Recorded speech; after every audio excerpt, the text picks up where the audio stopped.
Alright, now just a heads up, this next video is going to feature a lot of guesswork. Some of it will be small and well-educated guesses, others big and poorly educated. But what good am I if I can't turn two sentences spoken almost 20 years ago into a video?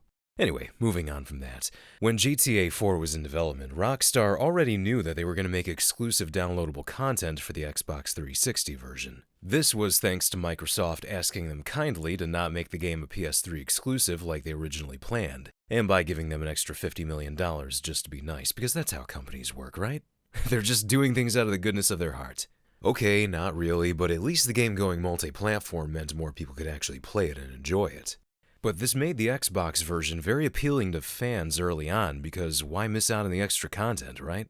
Especially with how we already knew by 2006 that these DLC packs were going to be substantial. But according to an article back then from Eurogamer, Rockstar weren't just going to leave PS3 users in the dust either. According to them, a source that they had who was close to Rockstar North told them that the team was also working on producing separate exclusive content for the PS3. Now, the real interesting part is that, according to their source, the PlayStation 3 version's DLC was going to take the form of entirely new areas. Map additions, basically. Their source was quoted as saying, "Think of the world as a large island. The new downloadable areas will be like smaller islands linking to it." Eurogamer added that this is more of a structural analogy rather than a literal one, but considering how we know by now that the game's map is literally islands, very well could have been literal after all. And that's all they ended up saying about it. But if their source was indeed someone close to Rockstar North, or maybe someone who even worked there who was just trying to stay incognito so they don't violate an NDA, then it sounds like they actually had plans for map expansions in the game at a certain point. Around October of 2006 is when the planning for this likely began, but who knows how far they really got with it. If they really did plan on adding onto the game's map, I wonder what else they could have done. Being that the game is set in a fictional New York, there's really no shortage of little islands that they could have added. You got Liberty Island, Roosevelt Island, and Randall's Island all portrayed in the game. But where else could they have shown? Ellis Island is one that springs to mind, being that that's another famous location. It's not a huge place, but it is historically significant. It's one of the first places that people ended up at when they were arriving to the United States for the first time in the old days. Governor's Island could have been another addition. It's larger than Liberty Island and Ellis Island, and it was formerly used by the military. But by 2005, the island was redeveloped and opened up to the public. Here's a fun fact for you. The island was referred to by the native Lenape people as Pagank, which translates to Nut Island. And when you look at the humor that's already in the game, that name is right up their alley. Rikers Island would have been cool too, but I'm kind of surprised they didn't just put that into the game to begin with. Instead, they added something that I think was supposed to be based on the East Jersey State Prison. So I guess since there's already one prison in the game, they're probably not going to bother adding a second one. But if they wanted to, this also could have been the perfect opportunity to add a bit of countryside to the game. The Pelham Islands could have been added. Those are off the Bronx, and a couple of them literally are just woods. City Island is the only one that actually has people living there. Although I guess the rest of it wouldn't really be that interesting if you think about it. I almost thought that some of the islands in Jamaica Bay could have served this purpose as well, but once again, it's mostly just undeveloped islands and then one area that's actually got a neighborhood, and I don't know if it would have really been worth even adding. One of the earliest map designs from the game's development even had that, among many other places that we never saw in the game. No matter what could have been added to the PS3 version, I'm sure new missions and activities would have been associated with them too. I don't think they would have gone through the effort of making brand new areas with no purpose to them other than to just go there and look around. Unless it was going to be free DLC, which I doubt. It almost makes me wonder too if maybe they didn't want to fully let go of not including other areas outside of the immediate one featured.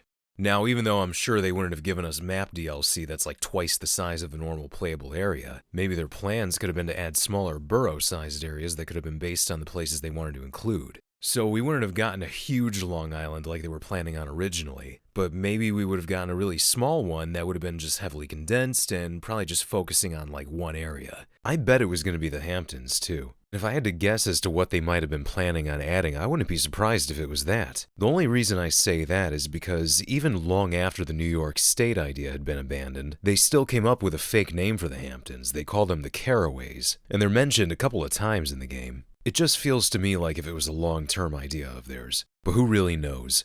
We could spend all day guessing what the hell they were actually going to add. But I wouldn't be surprised if they just never got very far with working on these. As far as I know, I don't think there's anything that's really left over in the files that hints towards map expansions or new areas being added.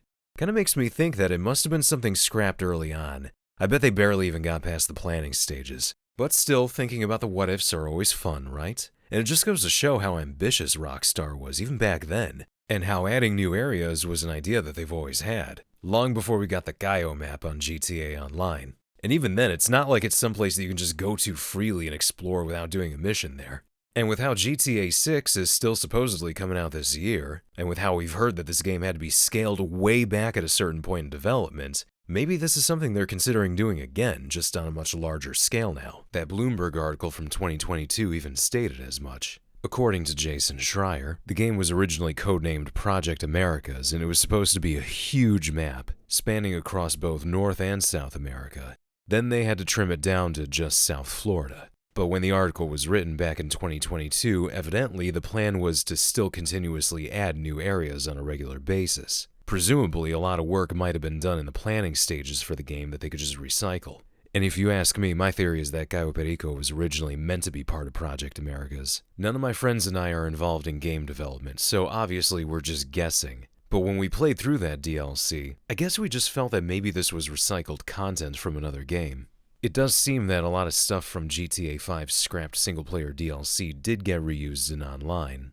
And I also feel like a lot of the cars that they've added to the game in the last couple of years were likely first made for GTA 6. So I wouldn't be too surprised if maybe they got as far as making an extra area for Project Americas, and then when everything else got scrapped outside of Florida, maybe they figured they might as well just reuse this one little island that they made. But that's just our guesswork when we're bored driving around in the game trying to figure out what to do next. And there's a high likelihood that we're probably completely wrong. Either way, bigger map additions would be cool for the next game. I wouldn't really mind that, especially if the next game afterwards isn't going to be out for like another 10 or 15 years. I feel like new areas are almost a necessity after a while because, let me tell you, the GTA 5 map got old fast. And eventually it's going to happen for the GTA 6 map. As cool as it's probably going to be, you're eventually going to know it like the back of your hand. So if they're just going to drag this game out for as long as possible again, it would really be nice to see some new areas for once.